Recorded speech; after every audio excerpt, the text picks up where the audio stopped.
За Португал улсын тухай амжиргааны төвшний тухай ярилцъя гэж байна. Португал улсын амжиргааны төвшин Европын баруун хэсгийн орнуудтай харьцуулахад дундаас дээш боловч цалин бага, орчин сайнж, орлого нь Герман, Нидерландын зэрэг орнуудаас доогуур байдаг байна. Хөдөлмөр хөлсний доод хэмжээ ерөнхийдөө сар дунджаар 920 евро гэж байгаа. Гэхдээ сарын дундаж цалин 1200-аас 1600 еврод хэлбэлцдэг. Лиссабон хотын цалин мэдээж хэрэг том хот учраас нэлээд өндөр байгаа боловч 1800-аас 2500-д хэлбэлцэж байна. Порто хотод бол 1400-аас мөн 2000. Португал бол үнэхээр цагаагаар сайхан, дулаахан, үнэхээр далайн уур амьсгалтай ийм гайхалтай сайхан Европын баруун хэсэгт орших сайхан хотын улсын нэг. Эрүүл мэндийн үйлчилгээ маш боломжийн, тайван, маш сайхан аюулгүй орчин тэнд таныг хүлээж байх бол. Хоол хүнс, кафе, тээвэр, харьцангуй хямд. Бусад Европын орнуудыг бодвол харьцангуй хямд. Тэгээд ард түмэн нь болохоор үнэхээр найрсаг, маш хөрхөн зашламтгай. Тийм болох тэр тэнд очсон улсууд бол гадаад хэл одоо португал хэлийг сурахад бол маш их тасан зохицоход эдгээр маш их дэмтэй байдаг байна. За сул талыг хэлэх юм бол Португал мэдээж хэрэг төрөөс маш өндөр байна. За одоо угаасаа Европын бүх орнууд төрөөс маш өндөр байна. Залуучууд цалингаа бага гэж маш их голддог юм байна. Тэгэхээр мэдээж хэрэг тэд нар бол цалин сайтай газар бас явж ажил хийхийг бас хүсдэг баг. Том хоттой болохоор ажил олоход маш хэцүү боловч ерөнхийдөө нэг 2000 евроор дээр цалинтай л бол одоо тэнд бол амьдарч дунджаар болдог гэж үзэж байна. Энэ судалгааг бол таадтай бол энэ барууны Европын орнуудын яг Португал улсад одоо яг амьдрал өнөөдөр ямар байна гэсэн судалгаанаас олж авч хамгийн сүүлийн мэдээнээс иш татж байгаа шүү. Гэр бүлээрээ амьдрахад бол тэнд бол боломжтой гэж байна. За яг нэг 10 оноогоор дүгнэхэд бол гэр бүлээр амьдрах улсууд бол тэнд бол нэг 8-аас 10 оноо өгч байна. Мөнгө хөрөнгөлүүлэхэд нэг 6-аас 10 оноо гэж байгаа. За яагаад ийм 6 гэж байгаа гэхээр ерөнхийдөө тэнд нэг хамгийн гол нь мөнгө хөрөнгөлүүлэхэд хамгийн том садаа олж идэг юм бол ерөөсөө байрны төрөөс. Тэгэхээр энэ бүх судалгааг бол би гадаадад иргэдэд хамааралтай судалгаанаас авсан юм шүү. Хэлний шаардлага бол маш их байдаг. Ажил олоход мэдээж ямар ч оронд бол хэлний шаардлага бол маш их байдаг. Хэлтэй хүн бол хөлтэй гэж ярьдаг шүү дээ. Тэр шиг хэлгүй бол бас тэнд ажил олоход бол бас хэцүү. Португал хэлээр ярьдаг. За Чех жишээ нь бол ажил олгоц их монголчууд маш их байдаг гэж байтал Португалд бол эсрэгээр Монгол бол маш зүүн мөнгө босгох одоо зорилготой очиж байгаа хүнд бол нэлээд хэцүү. Тэ ер нь бол хэлдэг шүү дээ. Европод бол мөнгө босгоё гэж байгаа бол Герман яв. Хурдан ажил олж ажил хийгээвэл Чех яв гэж ярьдаг шүү дээ бүр.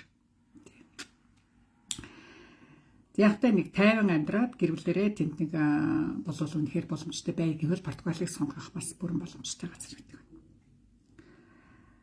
За релокашн шилжин сууж нүүх гэсэн үг л дээ. Тийм болохоор Португалийн хувьд бол релокашн хэлбэрээр одоо ямарваа нэг Европын өөр нэг оронд амьдарч байгаа хүмүүст бол Португал руу шилжин нүүж суурших бол бүрэн бас боломжтой.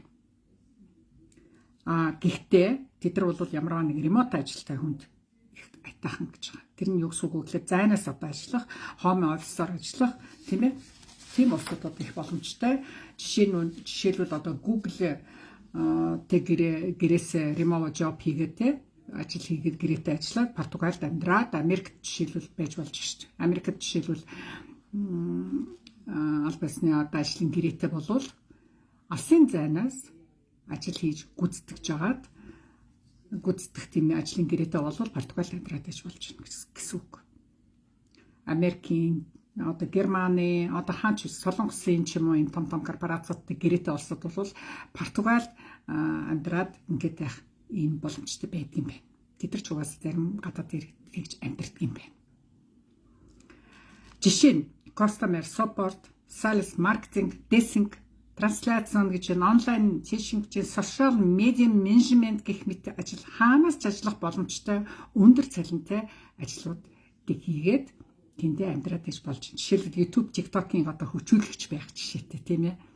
Одоо сүүлийн үед иймэрхүү ажлууд бас их хүч аваад бас их боломжийг ихтэж байгаад байгаа шүү дээ. Ер нь бол би бол яг боддог байхгүй. Ер нь алсын зайнаас газар зүүн үл хамаарсан байдалтай ажил хийхэд бол үнэхээр кайфтай ажил. Тий. Би бол өөрөө яг биеэр одоо жишээлбэл онлайнаар хийх ажлыг бол одоо Филиппинд би амарч ирсэн ч, Таиланд, Вьетнам зугаалж ирсэн ч, аялж ирсэн ч би ноутбук гаргаад ажиллаа хийж байгаа жишээтэй. Ийм сайхан боломжтой ажлуудыг түүж ингэж хийж байгаа нь надад бол маш их кайфтай байдаг юм хэрэг. Тэгэхээр яг тийм нөхцлөөр та ямарваа нэг ажлын гэрээтэй ажилдаг бол та Португалид амьдраад одоо тэндээ 5 тухтай сайхан байгалийн сайханд ингэж байгаад бусад компаниудаас өөр орноосоо цалинжаад ингэж явах боломжтой гэсэн үг. Тийм ээ. За, Исландия. За, маш өвөрмөц, маш сайхан байгальтай 400-аад мянган хүн ам. Маш зөөхөнтэй 400 мянга. Цэвэр орчин, өндөр амжиргаатай улсын нэг гэж байна.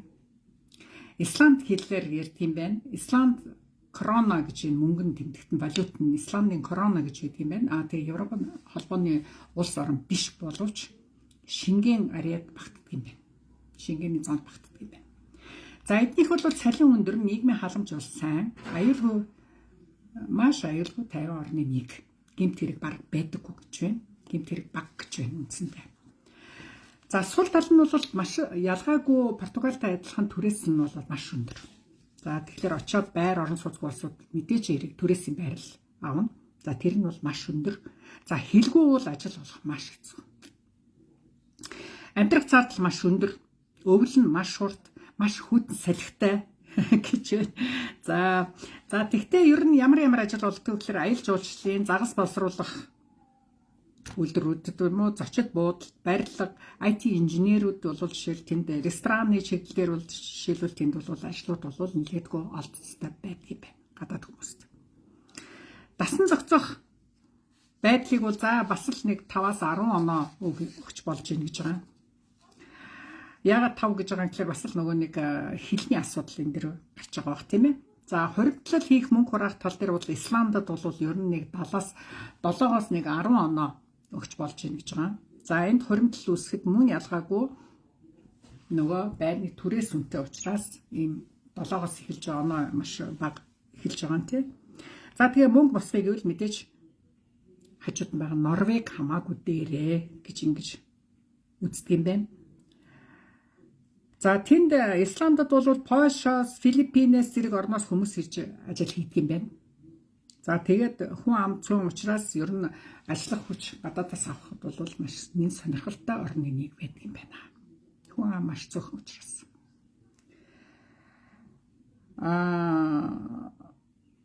Би түрүү нөгөө нэг Португалийг ярьж байгаа бас нэг юм хэлэх юм арчиж. Энэ нөгөө нэг сүүлийн жилүүдэд дижитал номод одоо буюу тэтгэврт гарсан европчууд одоо ремонт ажлыг маш их хийж очиж тэнд амьдардаг болсон юм байна. Европын орнуудын настангууд Португалид очиод одоо тэгээ ремонт ажлаа хийгээд жоб хийгээд ингэж байж идэг боломжтой болсон юм байна. Ремонт жоб. За тэгэхээр би тэд гэсэн энэ дэр бас дотроо бодолтой тий хэрвээ та байнгын одоо Европт амьдарч байгаа монголчууд маань байх юм бол бас ийм алсын зайнаас хийх ажлыг бол маш их сонирхож судалж суралцаж ингэж байвал бидэрт явцын донд бас хэрэгцээтэй байдаг ийм л бас нэг судлах системний нэг байгаа байхгүй. Алсын зайны ажил. Тийм ээ. За Ирландия бол маш найрсаг, маш хөгжилтэй хүмүүсээр одоо дэлхийд олдортой. Үнэхээр сайхан аштай, маш их тийм найрсаг, маш их хөгжөөнтэй байдаг юм ард түмэн байдаг байна. За маш өндөр хөгжилтэй. Энд нэг гоё юм англиар ярьж болдог. Англи хэлтэй бол асуудалгүй. Технологийн хүчтэй орнуудын нэг гэж байгаа. За Дублин бол нийслэн тийм ээ. Дублинд бол нийслэн байдаг. За Англи, Ирландаар бол ярьдаг. За еврогоор одоо валют нь еврогоор байгаа юм байна. За Европын холбооны одоо яхахгүй гишүүн орны нэг тийм ээ. За технологи, IT хөгжсөн, амьдралын чанар нь сайжирсан ийм улсын нэг. гадаад иргэдийг маш сайн хүлээн зөвшөөрч идэг орны нэг. Тэ. За Google, Meta, Microsoft-ийн маш олон төвтэй Customer Service, MBO, технологи, санхүү банкын ажил бол маш их байдаг. За ажил бол олох боломжтой гэж байна. За гадаад ажилтнууд тэнд маш их байдгаа гэсэн байлээ. За цалин Европын дунджаас өндөр юм байна. За тэгэхээр цалин нэлээдгүй өндөр газар байна, тийм ээ. Би тэд Ирландын тухай ярьж байгаа, тийм ээ. Сул тал нь бас л түрээс өндөр. За муу ялгаагүй хоригдлол хийхэд маш их том саадуулдгийн нэг асуудал нэг. Маш их бороотой учраас маш их чиглэг орны нэг. Амьдрах зардал маш өндөр. За цалин өндөр юм байна. Тэгэхээр зардал өртөг амьдралын өртөг нь өндөр байна л гэсэн үг, тийм ээ. За англи хэлтэй хүмүүст бол том давуу тал гэж байгаа. Гэхдээ тэр англи хэл нь B1 буюу B2-ын түвшний хэмжээнд байх ёстой. Тэр чинь бас нэлээд өндөр байж асуудалтай байна, тийм. За тэнд бол оюутнууд нэг студент визагаар бол оюутнууд очиж суралцдаг юм байна. За тэгээд сурахын хажуугаар 20 цаг ажиллах их эрхтэй байдаг юм байна. За ажлын зөвшөөрлөлтөй work permit гэдэг виза авч болдгийм байна. За тэгээд нэг сургуулийн урилгатаа бол виз мэдүүлэх бүрэн боломжтой юм байна. За Ирланд руу оюутнууд бол явдгийм байна. За тэгээд хажуугаар нь суралцгийн хажуугаар ажил хийдэг юм байна. За ажил хийх зөвшөөрөл хэрвээ олдох юм бол work permit буюу виза авах боломжтой ийм орны нэг байдаг юм байна.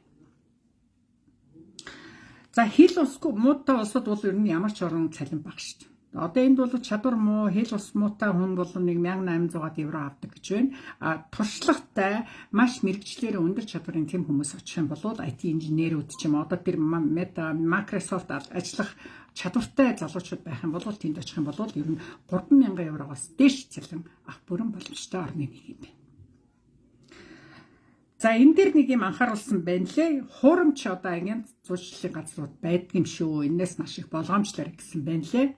За мөнгөийг ч авнаа, явуулнаа, ажлын гэрээгээр явуулнаа, оюутны урилгаар явуулнаа, сургуулийн урилга өгнө гэдэг ийм хуурамч зарууд маш их байдаг учраас энээс бусад орны хүмүүс маш их болгоомжлоор гэсэн ийм бичээтэй байсан. За энэ дэр нэг хэлэх юм юу тэгэхээр Ирландад ерөнхийдөө яг цалин заяа нэг 1800-аас 1500 2500 гэж л байна. За хийж байгаа ажлаасаа шалтгааллах бах тэ хэдэн цаг ажилласнаас шалтгааллах бах гадаадын хүмүүс гадаад хэлний мэдлэгээс шалтгааллах бах. Ер нь бол цалин нэг 1800-аас 2500 евроны цалинтай байлаа гэхэд түрээсэндээ 1000-аас 1500 өгчдөг гэж. Тэгвэл одоо тийм өндөр төрөөс төлөөд цалин тийм авчих юм бол цаанаа нэг 300-аас 500 евро үлдэх л одоо тийм тэгж амьдрна гэсэн үг одоо.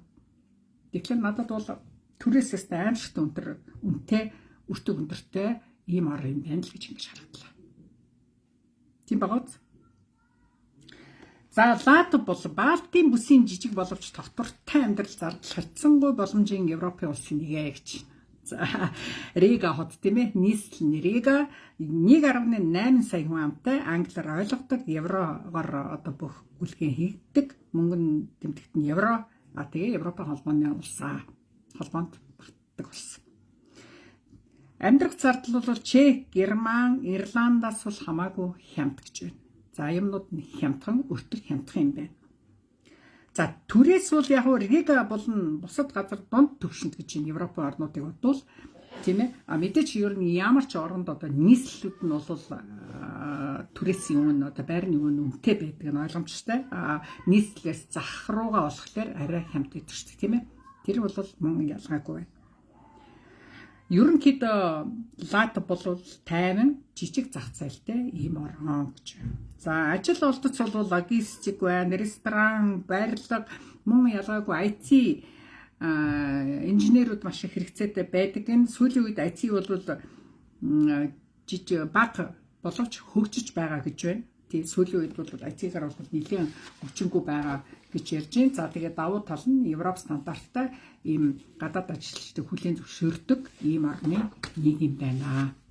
За ингээд өнөөдөртөө би та хэддээ ерөөсөө нэг Португал, Исланд, Ирланд, Латвийн тухай та хэддээ товчхон танилцууллаа. Тэгэхдээ ерөнхийдөө та хэд маань энэ дээр дүгнэлт хийхэд ямар ч Европын оронд тийм ээ ерөнхийдөө бид нар Герман, Австри, одоо тэр Чех эдрийг бол ерөнхийдөө бол монголчууд маань бас Швед эдэр жишээлбэл Франц эдэрт бол монголчууд маань нэлээдгүй бас байдаг учраас ойр зөрөө ойлголтууд авцсан. Эдгээр орнуудад бол монголчууд маань маш цөөн байдаг. Гэхдээ одоо жишээлбэл Португалид бол Ирландд ч юм уу те Португалд ч юм уу одоо ийм айтайхан орнуудад амьдрын яваарэ гэсэн ийм бодолтой байх юм бол ерөнхийдөө бол алсын зайнаас одоо амьдрах боломжтой тийм л ажлуудыг сонгож тийм л мэргэжилтэй байх юм бол их боломжтой юм байна л гэж ингэж харагдлаа. Тийм байгааз. Тэгэхээр ерөнхийдөө та хэд маань газар зүйн үйл хамаарсан байдлын ийм ажлуудыг сүүлийн үед маш сайн судалж маш сайн түүнээс нь суралцаж ерөнхийдөө ер нь одоо бид нар Европод алийн болгон одоо социализмын үеэс эхлээд л ер нь цалингаас цалингийн хооронд нэг тийм хөдөлмөрийн хөлсний нэг өөрсдийнхөө биеийг нэг хэдхэн цагийг хэдхэн короноор хэдхэн еврогоор үнэлүүлээд ингээ алийн болгон ингэж явцгаах вэ л гэж ингэж бодогдоод байгаа байхгүй гэсэн. Тэгэхээр бид нар одоо яг цаг үедээ нийцсэн цаг үедээ тохирсон цаг үеэс хоцрохгүй байхын тулд бид нар өнөөдөр IT-г сурч, AI-г ашиглаж одоо бүр тэр Google, одоо тэр Meta, тэр Microsoft юу хийгээд байна одоо энэ цаагуурчнууд жинхэнэ бужигнж штэ. Бужигнж. Тэгэхэд тэрнээсээ одоо бид нар цаг алдалгүй суралцаж одоо энэ залуучууд маань цаг үетэйгээ нийлж алхаж ингэж явахгүй бол ерөнхийдөө өнөөдөр бид нар ажлын байр цалингаас цалингийн хооронд байдаг одоо тэр нийгмийн одоо багаахан мөнгөөр өөрсдийнхөө хөдөлмөр хүчийг үнэлүүлсэн тэр тогтолцооноос л жоохон арай өөрөөр сэтгэх цаг нь одоо яалтчгүй хаяад ирчихлээ. Тэр бол маш хурцтай явж байгаа угаасаа. Өнөөдөр Шанхайд намайг очиход гадаа гудамжинд нь робот цагтаа байж ах жишээтэй зогсож байна. Гудамжийг цэвэрлж байна, роботод цэвэрлж байна. Зарим робот нэг юм робот зарж байна. Тэгэхээр нэг үйлчилгээний газар цэвэрлэгч цагтаа хоол зөөж байгаа хүртэл тэр хятад бол агаараар хүртэл одоо хоол зөөж компьютерууд хоол зөөж явахад тэр төвшөнд одоо ирж шít. Тийм болохоор бид нар дандаа ажил хийгээд ингээд явна биш аль болохоор өөрсдийнхөө тарих оюуныг цэнгэлж яг өнөөдөр одоо дижитал хэлбэр рүү шилжих одоо тэр цаг нь одоо болсон шүү л гэж ингэж хэлэх гээд байна л да. Тэгэхгүй бол бид нар одоо тэгээл нэг газрын үйлчлэгч, нэг газрын сахиулч гэдэг юм, нэг газрын нэг барилга дээр ч юм уу ингээл ажиллаад ингээд байх бол одоо нэг удаан үргэлжлэхгүй болов гэсэн ийм л бодлоо. Одоо үйлдвэрлэж гисэн роботууд авцраад ингээд ухсраад гадаадаас ажиллаж авснаас хамаагүй хямд тусч байгаа шүү дээ.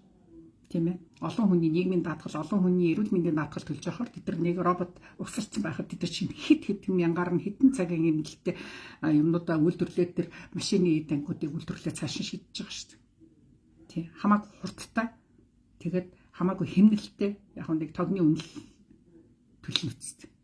Тийм юм дээр хэдүүлээ бас фокуслуулж одоо тарих оюунаа маш сайн сэнгэлж ингэж явахгүй бол ялангуяа залуу хүмүүс бол та магадгүй 5 жил 10 жил гэхэд чи бол өнөөдөр одоо яана би одоо ямар ажил хийх вэ? Би 5 10 жилийн дараа чи яг хаана байх гэдэг юм гэдгийг одоо сайн бодох цаг нь болсон байна. За тэгээд хэдүүлээ дараагийн лав хүртэл баяртай. Ерөнхийдөө шин айнуудаа маш юм товчхон одоо тэгээд дараачийн орны тухай бас тайлбартай танилцуулъя. Хаан ч хэлсэн, Монголд дооч хэлсэн гэсэн тийм ээ. Та онлайнаар хийх ажил зөндөө байгаа шүү дээ. CV-гээ явууллаа. Та англи хэлтэй, та IT-ийн мэрэгчлээ, та AI-гаар гоё юм хийчдэг бол одоо тэгэл AI-гаар одоо тэр хиймэл оюун ухаанаар юм энэ компьютер дээр юм хийгээд сурцсан бол одоо тэрийг мөнгө болгох тэр чадвар суралцах цаг нь болцсон байгаа байхгүй. Тийм ээ. Заавал нэг иш тийшээ явж нэг асуудлыг шийдэх гэд нөгөө орон руу дараачийн асуудал проблемд орж ингэж явах шаардлага байна уу гэдгийг л сайн бодох цаг нь болцсон байгаа байхгүй тийм ээ. За та нартай бүгдээрэнд намжил хүсье. Дараагийн лайв хүртэл баяр таа.